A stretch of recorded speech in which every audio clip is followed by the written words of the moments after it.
কি বলেন?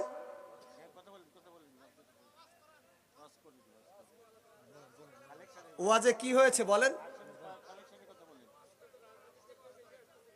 জি, আপনারা তো আমার কথা শুনলেনই না। না শুনে যদি আপনি এই কথা বলেন তাহলে কেমন হবে? কোরআন হাদিস দিয়েই তো বলতেছি। আপনি যে দাঁড়িয়ে গেলেন, আপনি তো সৌন্দর্য নষ্ট করলেন। কারণ আমাদের টার্গেট হচ্ছে যে আল্লাহর কোরআন, সবাই যেই আমার নেতা হবে, যেই আমার নেতা হোক, সে দলের কোনো কথা নাই, যে নেতা হবে সে আল্লাহর কোরআন দিয়ে বাংলাদেশ চালাবে, এটাই তো আমাদের কথা।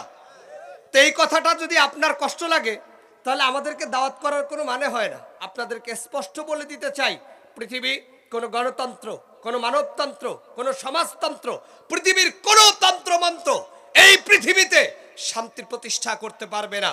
চুরি বন্ধ করতে পারবে না, ডাকাতি বন্ধ করতে পারবে না, চাঁদাবাজি বন্ধ করতে পারবে না, ধর্ষণ বন্ধ করতে পারবে না। লক্ষ হাজার কোটি টাকা চুরি করে যারা পাচার করে রিজার্ভ ফান্ড খালি করে দিয়েছে, এই রিজার্ভ ফান্ড ভরতে পারবে না যতক্ষণ পর্যন্ত আল্লাহর কোরআনকে সংসদে আনা না যাবে। যে দল হোক, যে মত হোক, আপনারা কষ্ট পেতে পারেন। আপনারা বলতে পারেন, হুজুর অমুক দলরে ভোট দিলে মনে হয় জান্নাতে যাওয়া যায়, অনেক দলকে ভোট দিলে মনে হয় সম্ভবত কোরআন প্রতিষ্ঠা হওয়া যায়। বিষয়টা এরকম নয়। আমাদের টার্গেট হলো, আমরা যারা আছি সব দল মত নির্বিশেষে আমাদের টার্গেট হলো জান্নাত। আমাদের টার্গেট কি? আপনারা কি রাগ করতেছেন? কষ্ট পাচ্ছেন? আপনারা যারা কর্মী আছেন, আমরা এখানে যারা, তারা অধিকাংশ হলো কর্মী। আমরা কি বলেন, কি বলেন?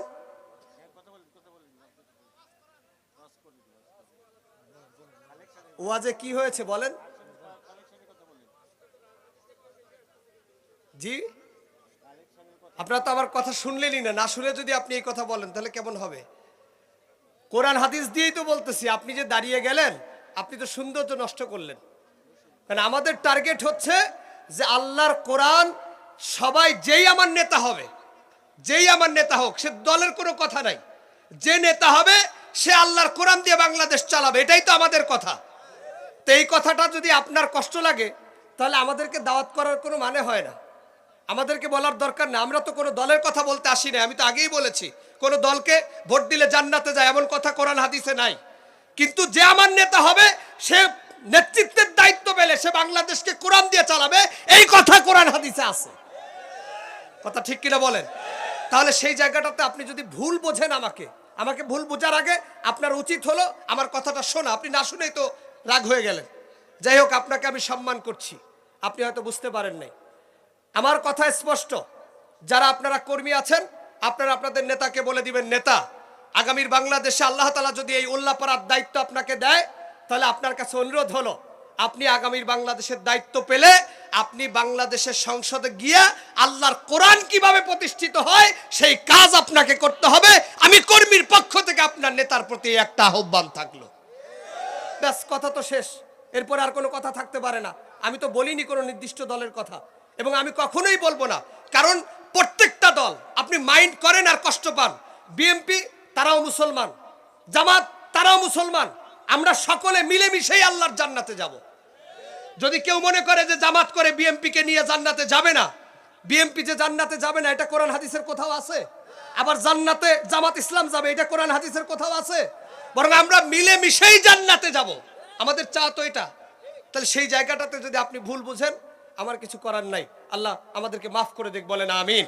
আর একটা কথা সব সময় মনে রাখবেন, কোরআন শরীফের ভিতরে আল্লাহ যা বলেছেন সেটার একটা কথা একটা দলের পক্ষে যাবে, আর একটা কথা আর একটা দলের বিপক্ষে যাবে। এলাকায় বিচার সালিশ করেছেন না আপনারা? বিচারে বসলে যারা বিচারক থাকে তারা যখন রায় দেয়, যে অপরাধ করেছে সেও বলে যে ঘুষ খাইয়া রায় দিয়েছে। কথা ঠিক কিনা? কারণ বিপক্ষে চলে গিয়েছে।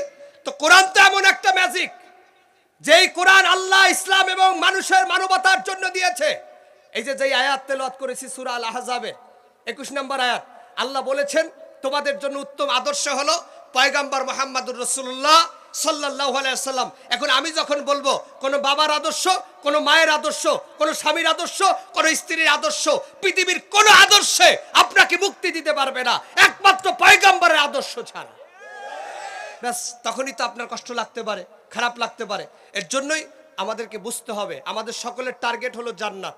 সকলের টার্গেট কি বলেন না? সকলের টার্গেট কি? আমরা যারা এক এলাকায় বসবাস করি, আমি জান্নাতে যাব আপনি যাবেন না তা হবে না। আপনাকে নিয়েই আমি জান্নাতে যাব ইনশাআল্লাহ। আবার আপনি জান্নাতে গেলে আমারে নেবেন না তাও হবে না, আমাকে নিয়ে আপনার জান্নাতে যাওয়া লাগবে। ঠিক কিনা বলেন? আল্লাহ কবুল ও মঞ্জুর করুক, বলেন আমিন।